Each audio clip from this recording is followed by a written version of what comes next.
guys, namaste, welcome back to my channel. So today's video would be nothing but it would be a magical face mask that I always use it. If you are interested to this video, then do not forget to subscribe my channel and click on the bell icon that you get notified whenever I upload a video.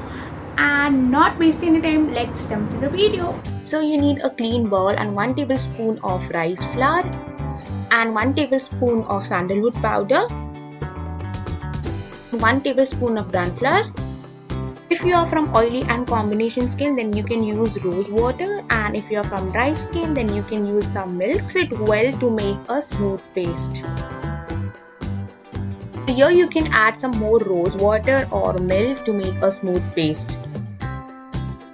So you have to apply this mask in a clean face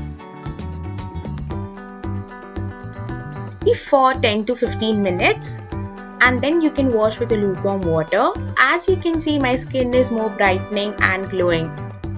So hope you like my video. Do not forget to subscribe my channel. Until the time, bye. I'll see you in the next video.